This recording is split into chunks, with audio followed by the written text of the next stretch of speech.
వరంగల్లో ఎన్నికల ప్రచారంలో భాగంగా రాజయ్య మాట్లాడుతున్నారు. లైవ్ లో చూద్దాం. పంబాల మాల ఉపకులం మాల దాసి బట్టి విక్రమార్క ఎవ్వరు కూడా కేబినెట్ లో ఒక్క మాదిగ లేడు. ఈ రోజు తెలంగాణ మొత్తంలో అత్యధిక జనాభా నా జాతి మాదిగ జాతి బిడ్డలు 12% ఉంటే సిగ్గు శరం లేకుండా అంటారు కదా, నావ దాట వరకు ఓడమల్లన్న దాటినాక బోడమల్లన్న అన్నట్టు వాళ్ళ ఓట్లతో కలిసి ఈ రోజు ఏరు దాటి మరి ఎక్కిరిచ్చినట్టు ఈ రోజు మళ్ళీ ఎంపీ స్థానాలలో 2 మాలలకు బయలు అని చెప్పుకునే ఇక్కడ ఇచ్చి తన గోయి తనే దోచుకున్నాడు. రేవంత్ రెడ్డి గొయ్యి తనే తవ్వుకుంటా ఉండవు. ఎవరైతే శనిలాగా ఇక్కడ ఉన్నప్పుడు బీఆర్ఎస్ పార్టీ శనిలా పట్టిన కడియం శ్రీ అని ఇలా కాంగ్రెస్ పోయింది, పీడా పోయింది, శనీశ్వరుడు పోయిండు, రేవంత్ పందన చేరిండు. ఈ రోజు అక్కడ ఓడగొట్టడానికి మాత్రమే పోవడం జరిగింది. ఏదేమైనా కూడా ఈ రోజు కేసీఆర్ గారి నాయకత్వంలో మనమందరం కూడా ఏ రకంగానైతే జాతీయ స్థాయిలో 7వ స్థానము ఓట్లేసింది మనమే, అదేవిధంగా మన తెలంగాణ మొత్తంలో హైయెస్ట్ పోస్టులు దయాకర్ను ఇక్కడ మన వరంగల్ నుంచి గెలిపినాం. అప్పుడేమో తెలంగాణ వాదానికి కేసీఆర్ గారు చేసిన అభివృద్ధి కోట్లేసుకున్నాం.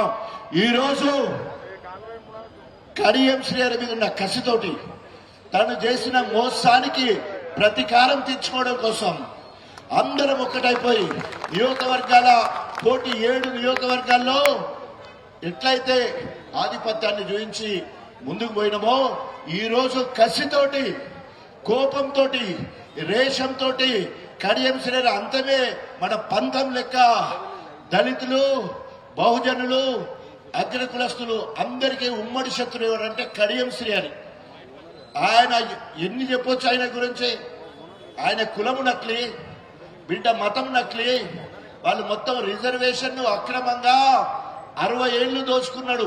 60 పూర్తి కంప్లీట్ చేసిండు. మాదిగల మాలల ఉపకులాల రిజర్వేషన్ మొత్తం కూడా కొల్లగొట్టిన నీతి మాలిన దుర్మార్గుడు కడియం శ్రీహరి. అలాంటి ఈరోజు 17 నియోజకవర్గాల ఎన్నికలు జరిగితే దేశము రాష్ట్రం మొత్తం కూడా వరంగల్ ముఖంగా చూస్తా ఉన్నారు. ఏమైతే కడియం శ్రీహరి అంతం ఎంత ఘోరంగా ఉంటుందో ఆయన అంతం చేయాలని అందరికి వచ్చేసింది. గ్రామీణ ప్రజలు, కూలీనాలు చేసేవాళ్ళు, ఉపాధి హామీ పనిచేసేవాళ్ళు కింద దుర్మార్గం ఉంటుందా? మొన్ననే కారు గుర్తు మీద గెలిచిండు, మళ్ళా ఏ ముఖం పెట్టుకొని వస్తాడు?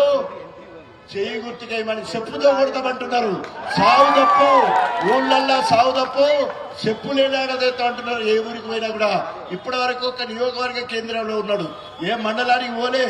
గణపురంలో ఉంటున్నా సామిరంగా చూసుకో, దిబ్బ తిరుగుతుంది.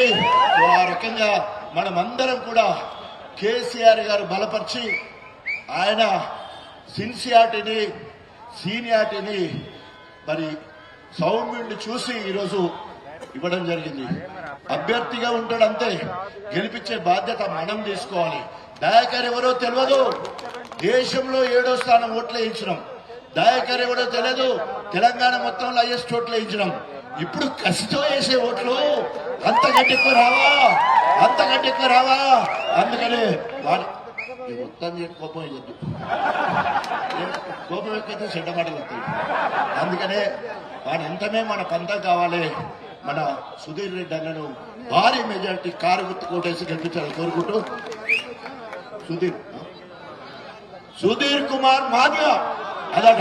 అందుకని నాకు తమ్ముడు అండి సుధీర్ కుమార్ మాదిగకు మనము భారీగా కారు గుర్తు మీద ఓటేసి గెలిపించాలని కోరుకుంటూ, మనం అందరం కూడా ఇదే ఉత్సాహంతో, రోషంతో, జోస్తో ఊర్లలో గతంలో ఇంకేదో పడతారు. ఇప్పుడు అది కాదు, ఇప్పుడు ఓన్లీ రోషంతో జోస్తోటే గుద్దితే దిమ్మ తిరిగిపోవాలి. ఆ రకంగా మీరందరూ కూడా మీ నియోజకవర్గాలలో గొప్పగా ఇప్పటికే కార్యక్రమాలు జరిగినాయి. తప్పకుండా మనందరం కలిసి భారీ మెజార్టీతో గెలిపించాలని కోరుకుంటూ సెలవు తీసుకుంటా ఉన్నాను. జై తెలంగాణ.